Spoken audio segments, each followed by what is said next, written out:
So I am Dr. Alan Lipscomb. I am an assistant professor in the social work department. I'm Dr. Wendy Ashley. I'm an associate professor and the associate chair of the social work department.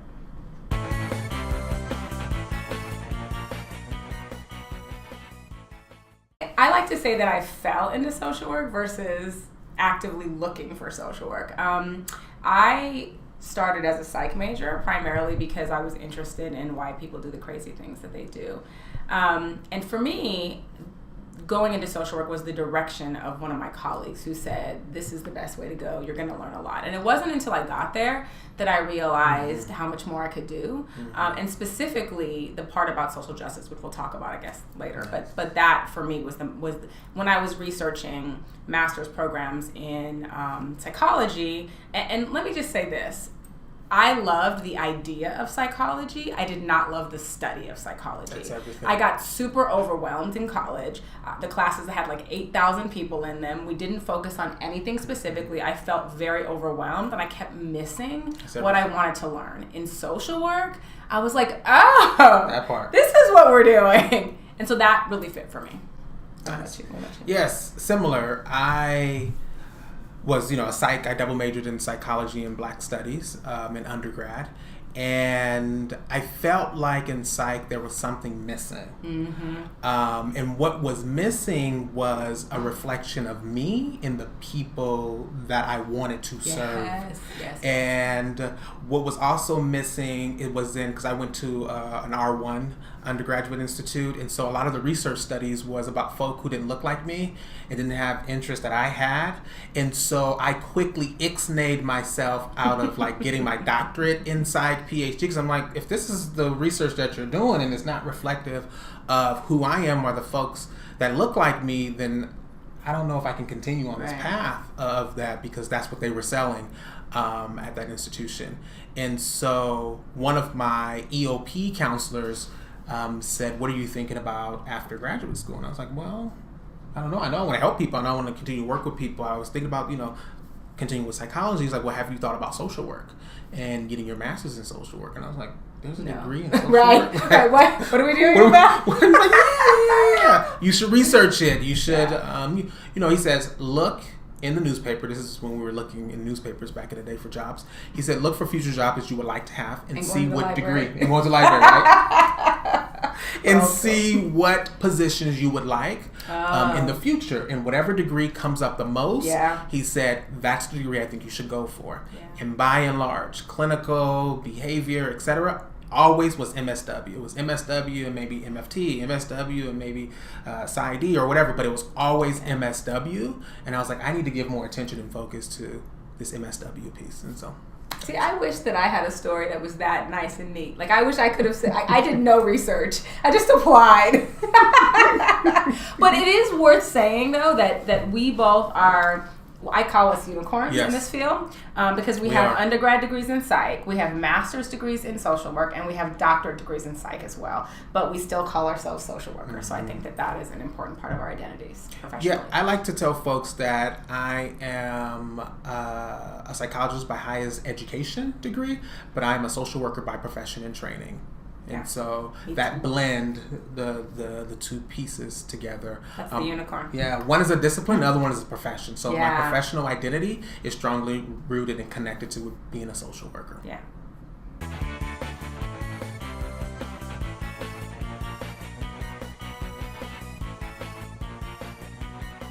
So what I like about social work is that there are so many opportunities and positions that you can have as a graduate with an MSW degree. You can go into direct clinical practice, which is something that myself and Dr. Ashley does, and that is providing clinical services, therapy, with folks doing one-on-one assessments. We don't do psychological testing, but we do biopsychosocial assessments, diagnosing, and clinical treatment. Other avenues that you can go into with social work is community organizing. At grassroots organization, you can do advocacy work and activism work as part of your social work identity and who you are. You can be directors of organizations and agencies at larger systems like Department of Children and Family Services, Los Angeles County Department of Mental Health, or, like I said, at nonprofit organizations within the community as well. You can go into politics if you have a political interest and you want to go forward with that. If you'd like to do research, you can definitely do research. If you want to be a grant writer, you can be a grant writer as part of different positions that you can have. A case manager, a clinical case manager as well. So there are a lot of avenues that you can go into with social work. I would echo all of that. At the end of the day, social workers, sort of the work that we do falls into three main categories. One is micro, which is the clinical, the direct practice, right? And that can happen on any level. You can do that in recovery, you can do it in substance abuse, you can do it in community mental health, you can do it behaviorally. Like there's a number of fields, private practice, which we also do. You can do it on a meso level, right? Which is like families and communities. So are you going to do that stuff in groups, on a wider scope? And do you want to do macro work, which often is policy or legislature or administrative? Yes. And the beauty of that is that being an agent of change can look a number of different ways, right? Yes. So you're not only limited. And for me, when this question comes up, I always go to like, what is the stigma in social work? And the stigma really is about, we only are case managers and we only take away kids, like DCFS style. And what that is such a fallacy, because social workers can do everything that psychologists can do. We can diagnose, we can treat, we can do private practice. And I think people are fearful of the profession because of that. So one of the things we really like to do is to show people, not only through our teaching, but through who we are, that we have degrees in both and can do all of it. And so they can too.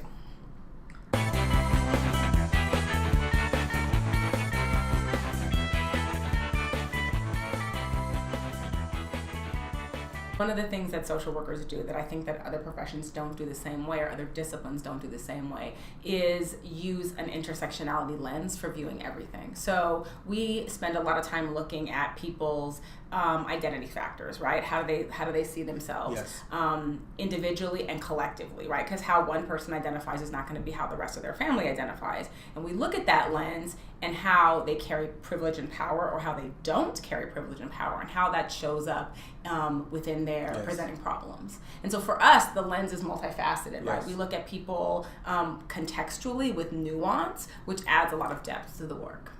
Which helps us understand when we're providing treatment, right? So if I'm doing a comprehensive biopsychosocial spiritual assessment, I'm not just looking at one aspect of who you are, but I'm also looking at all of the pieces that make you who you are, and also all of the things and factors that impact your behavior. I mean, what we teach them is a level of critical consciousness. So not only are they looking at the clients, but they're looking at themselves.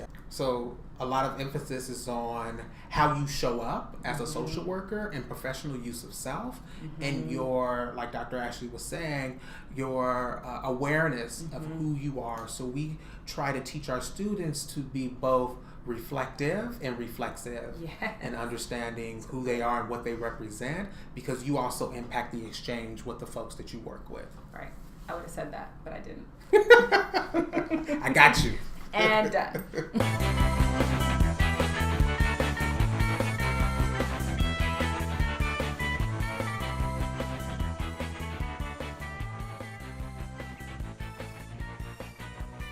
Again, back to that stigma. When we see pictures of social workers, they're white women wearing Birkenstocks and long skirts. My dad loves to say that. Long skirts and Birkenstocks. So what if I own both?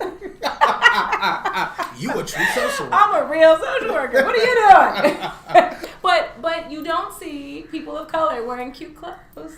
And you don't see us, right? You don't, and that's not, and so I think part of the desire for us to get this out there is for people to see that social workers look different than the assumption. The things that I think are most important, number one, is that you have space. And I don't mean physical space, I mean emotional space. One of the things that we see happen all the time is that students are wounded. And by the way, social work attracts wounded warriors all the time. Some of our best social workers are wounded social workers, but you have got to not be bleeding to do this job. So when I say emotional space, I mean you have got to have done enough work so that you are stable and you have room in your busy life to be able to study, to be able to go to class, to be able to produce papers. I find that people like the idea of a social work degree more than they like the reality. Yes. So folks who say, oh, I have 3 jobs, I don't have time for this placement, then this is not the program for you. Mm-hmm. You're going to have to create some space and some room so that you can really engage in the material.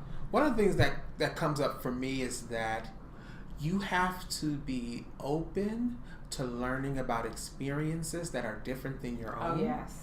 You have to be open to hold space, and I mean like physical space, with folks who have different intersectional identities as you, have different political views as you. So students who don't give themselves that grace and space to listen to the experience of the other person, those are some of the students that have more of a difficult time in classroom spaces when we're having difficult conversations around that. So learning how to manage your own stuff so you can give grace and space to other experiences that are different than your own. It's being able to be flexible and humble enough to hear and learn about other experiences outside of your own. Right. We want people that are different. Yeah. I mean, social work will trigger the hell out of you. You know, it activates you, and that's part of the learning in the profession, is that because we are working with the vulnerable, marginalized communities and those who are oppressed, a lot of the conversations, the readings is very, very personal and charged.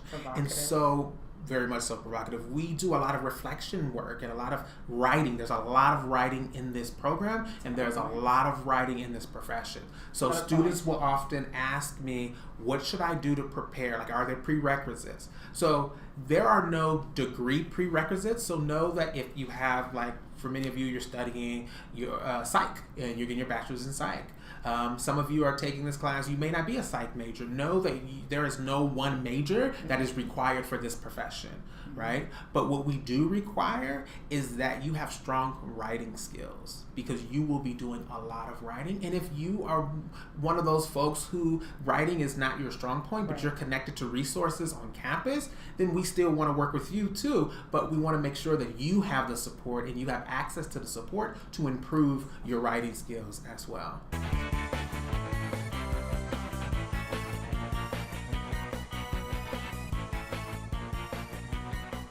So there's no required years of work experience for our program, to apply for our program.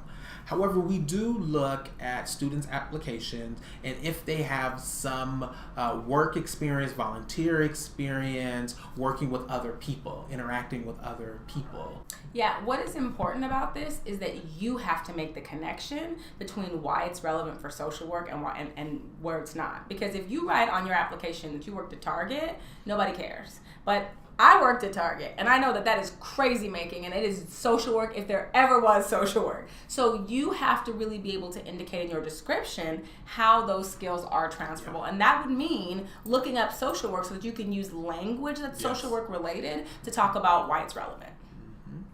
Nice.